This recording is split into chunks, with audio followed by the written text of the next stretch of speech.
En direct de la cathédrale de San Cristóbal de las Casas au Mexique, dans l'état du Chiapas, tout à fait au sud du pays, près de la frontière guatémaltèque, une terre marquée aussi par l'arrivée de nombreux migrants en provenance des différents pays d'Amérique latine qui cherchent au nord les espoirs d'une vie meilleure. C'est aussi l'un des États les moins catholiques du pays, 58% seulement de la population catholique. Il y a des bouddhistes, des églises évangéliques nombreuses et en voie d'expansion, une communauté juive. Et puis, et c'est une singularité dans tout le Mexique propre à cet État du Chiapas, des musulmans qui restent très peu nombreux, moins de 5000, mais qui sont une communauté en expansion et notamment parmi les populations indigènes. Alors le pape, si vous étiez avec nous en fin d'après-midi, vous l'aurez entendu, a tenu à rendre hommage à la culture indigène, regrettant les injustices dont ces peuples ont été victimes, soulignant qu'ils ont beaucoup à nous apprendre alors que le monde est pris dans la culture du déchet, dans le pragmatisme. Ils ont à nous apprendre notamment de cette relation avec la nature et puis du sens de la gratuité. Et nous sommes ici dans un lieu, cette cathédrale marquée par la figure de Monseigneur Ruiz. Tous ensemble,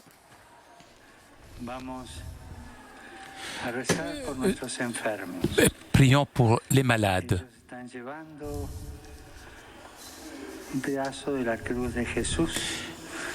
Puisqu'ils portent une partie de la croix de Jésus.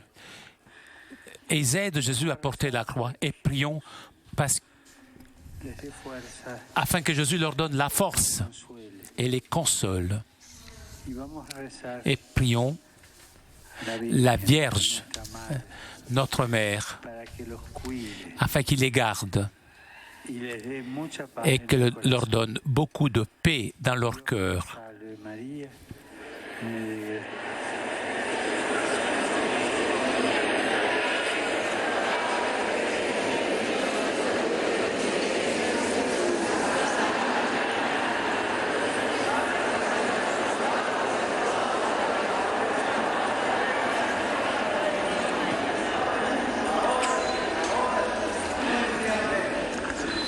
Que la bendición de Dios Todopoderoso, del Padre, del Hijo y del Espíritu Santo descienda sobre ustedes y permanezca para siempre. Y recen por mí también. No están muy convencidos. Et comme priez pour moi. Ah, je ne me semblais pas très convaincu. Voilà, mention particulière des malades puisqu'ont été invités dans cette cathédrale, en particulier des malades et des personnes âgées. Lorsqu'il est entré tout à l'heure, nettement en avance sur l'horaire dans cette cathédrale, le pape s'est recueilli dans la chapelle du Saint-Sacrement. Il a déposé des fleurs devant l'icône de la Vierge et puis il s'est arrêté quelques instants auprès de la tombe de Monseigneur Ruiz. Je vous le disais, Monseigneur Ruiz, cette figure de l'histoire du Chiapas, évêque de 1959 à l'an 2000, qui a profondément transformé ce diocèse, soupçonné d'amitié communiste par les uns. Il était l'un des grands défenseurs des croyants indigènes. C'est sous son épiscopat que les mesures ont été mises en place pour adapter les célébrations liturgiques aux peuples autochtones. C'est lui aussi qui avait commencé à nommer, ordonner de très nombreux diacres permanents. Mais de nombreuses incompréhensions avec Rome avaient conduit le Saint-Siège à suspendre en l'an 2000 ses ordinations diaconales.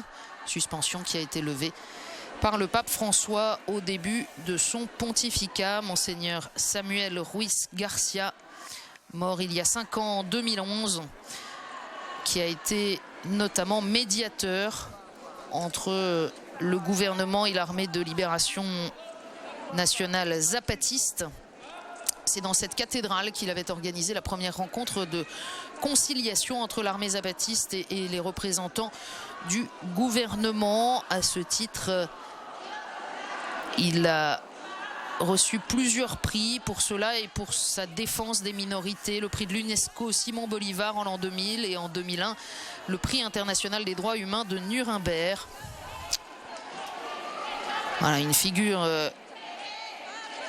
très importante pour les communautés indigènes qui continuent à l'appeler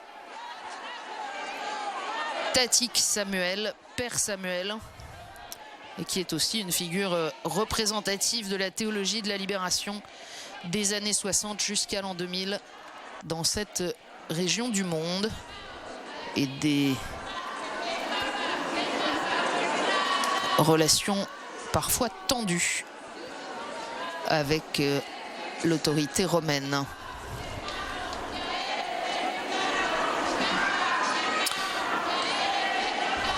Voilà, comme il l'a fait hier à l'hôpital pédiatrique de Mexico. Ici encore, le pape s'arrête pour saluer chacun. C'est sans doute une des étapes chères à son cœur que cette escale aujourd'hui dans l'état du Chiapas, le plus pauvre du pays.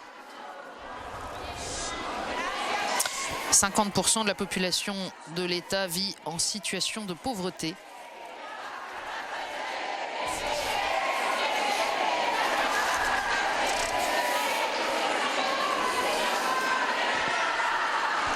Et la lutte des peuples indigènes s'exerce notamment contre l'État et contre les grandes entreprises qui exploitent les ressources naturelles, en particulier le pétrole et les mines.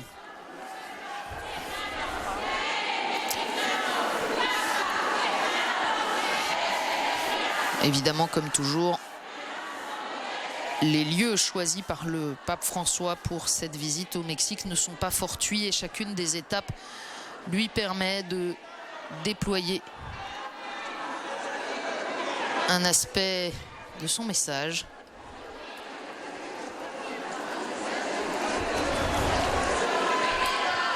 Le pape qui doit quelquefois s'arracher à des excès d'affection au risque de perdre légèrement l'équilibre.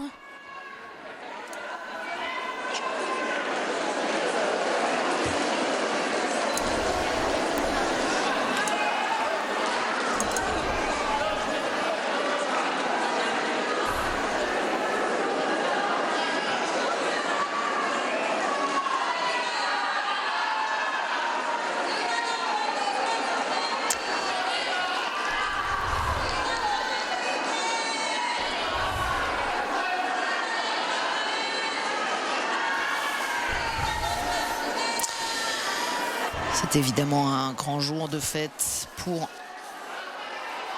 les habitants de San Cristobal, cette petite ville à une cinquantaine de kilomètres de la capitale de l'État du Chiapas.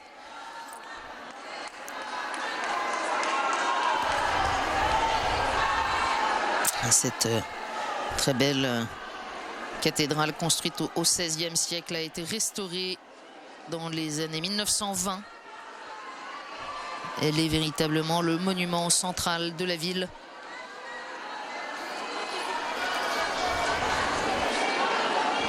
Le premier évêque en 1474 et qui a décidé la construction de cette cathédrale qu'il a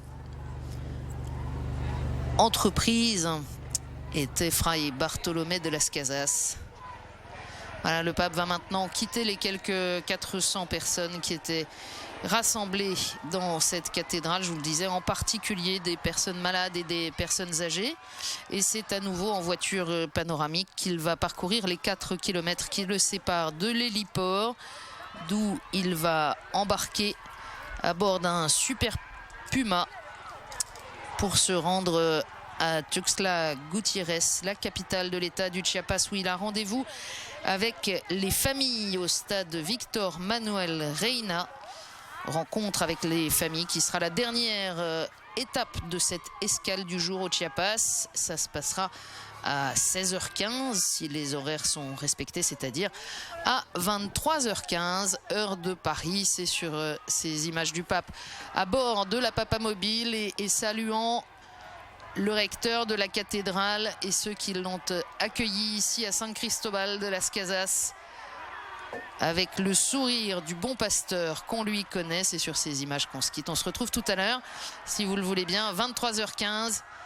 Le pape qui aura manifesté tout au long de cette journée sa proximité, son affection, reçu véritablement comme un héros et un défenseur par les représentants des peuples indigènes, par les très nombreux Indiens qui sont venus à San Cristobal et qui sont présents aussi très nombreux à Tuxtla Gutiérrez pour accueillir le successeur de Pierre, celui qui a levé l'interdiction d'ordonner des diacres, celui qui connaissait Monseigneur Ruiz et qui apparaît donc à leurs yeux comme un défenseur.